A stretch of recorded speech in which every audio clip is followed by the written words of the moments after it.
Yo, what's up YouTube? If you clicked on this video, it means that you are either super excited or absolutely terrified for what's to come with the next installment of Warzone on December 5th. Now, December 5th is the first season of Modern Warfare 3. As you guys know, Modern Warfare 3 comes out November 10th, and the first installment of Warzone with all the new integration from MWIII comes out on December 5th. Now, I decided to do another type of video like the last one, man. You guys seem to really enjoy just some chill gameplay in the background for Modern Warfare 3 while we discuss some very important Call of Duty topics. Today, we're really going to be focusing in on Warzone. If you guys have been around the channel for a while, you guys know I'm huge into Warzone. I started playing way back during Verdansk. I played all the way through the Verdansk era, even into Caldera, and I was super big into Rebirth when it came out. So coming from someone who's played a ton of Warzone, in fact, like 50 days worth of Warzone, I'm coming at you guys with a fresh new perspective and some really good ideas on what to expect in this next installment of Warzone. As always, if you do enjoy the content today, man, make sure to like the video and subscribe. It does help me out so very much. So the topics that I want to discuss for today, man, is number one, how will the movement from Modern Warfare 3 integrate into Warzone? Is it going to be good, bad, ugly? Number two, how are the long-range fights going to be different than the long-range fights we currently have now in Warzone 2? Number three, the new map. Is it going to be good? Is it going to be like Caldera? Are we going to hate it? Or are we going to love it? Number four, how is the underwater fights or just water fights in general going to play out? And number five,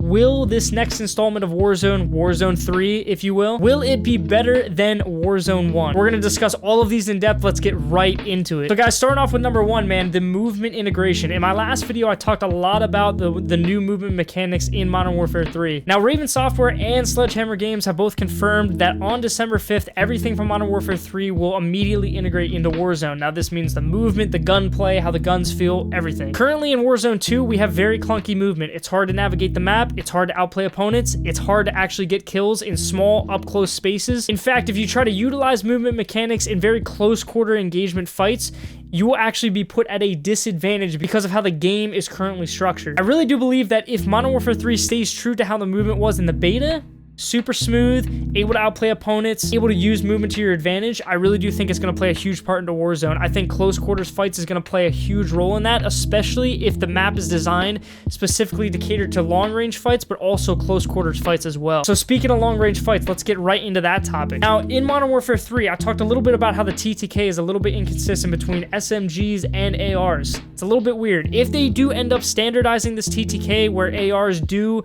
maximum damage at long range and SMGs are more so used for close quarter engagements, I think Warzone's going to be really, really good. Now, the reason I say this is because the ARs felt absolutely amazing, as well as the SMGs in Modern Warfare 3 beta. I think this will really force the Warzone community to go back to the AR SMG type build, similar to what we run now in Warzone 2, except now it's actually going to serve a purpose. I think without the visual recoil, without any of the weapon sway or weapon bobbing, all of this, of course, supported by that new movement being introduced, I think it's really going to have us being able to have that type of long-range growl, kilo, M13 type feel that we all experienced in Warzone 1. And that's not only going to make the game extremely fun, but it's also going to make it so that we can challenge opponents at certain distances and be confident in that engagement. Whereas now in Warzone 2, we have so many factors playing into how long-range fights can go. Weapon sway, weapon bob, weapon smoke, visual recoil, the whole 9 yards. So that leads me into my third point, the new map. How is this new map going to be configured in Warzone 3? Now, I really do believe, after seeing some leaks of the new map, and obviously they kind of showcased it a little bit at COD Next, I really do think this new map has tremendous potential. And the reason I say this is because there's a lot of features in it that reflect the old Warzone 1 types maps that we used to get. I'm specifically talking about Verdansk. If we look at all the things that Verdansk brought to the table in the first iteration of Warzone, we had a relatively flat map, meaning that there wasn't a huge hill or mountain at the top and center of the map. This led to a lot of really flat land engagements, which I think really kind of leveled the playing field for players across the board. I also really liked how Verdansk had a ton of cover out in the open. You had rocks, you had trees, you had train cars. It looks like in this new Warzone map, we're going to have all of that. We're going to have buildings very close together. We're going to be able to have those small engagements while also having those open field engagements with cover kind of thrown in the mix. And also, they did release some footage about how they have zip lines going going to the top of buildings, so you're actually going to have multiple ways to enter a building, to flank. Obviously, this is going to open up a ton of opportunities for outplaying opponents and kind of getting the one up on those opponents that are maybe camping at the top of the building. Overall, I think with this new map, kind of mimicking the close quarters engagements that we all came to know and love in Warzone 1 and Verdansk, I think they're really going to try to mimic that, and it's going to come back, and it's going to be great. Number 4, let's talk about water fights. Now, on the new Warzone map, there is going to be a lot of areas where the water is very dense. The water is going to flow in many different areas of the map. However, they did reveal gameplay that if you go into the water, everybody gets a pistol. This is a super good improvement, because right now in Warzone 2, if you go in the water and you don't have a pistol, but the other player in the water does have a pistol, you're pretty much dead. You have no way to defend yourself. The only way to actually defend against that is to go up and try to melee. So I think this was a super good move to actually level the playing field, especially with underwater fights. Also, with this new integration, it will not take any ammo out of your own inventory for your SMG or your AR, so you're actually gonna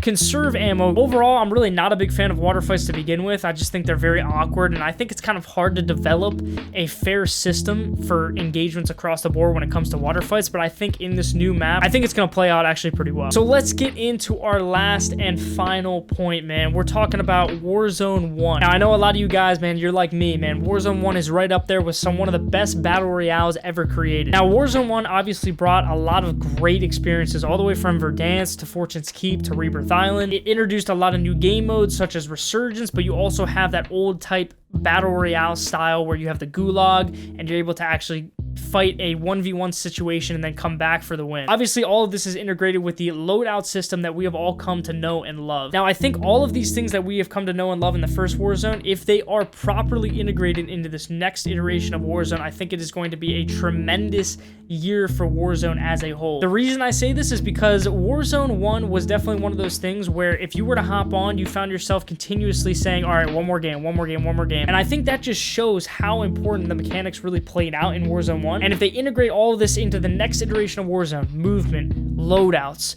the map design, close engagement fights that we all know and love, being able to outplay opponents, utilizing high game IQ to outplay opponents and actually win the game. If they implement all of these things successfully, I think it does have a fair chance of being just as good as Warzone 1. I know it's super early on. We're really going to have to just take a while to analyze it and kind of wait till it comes out to give a full review.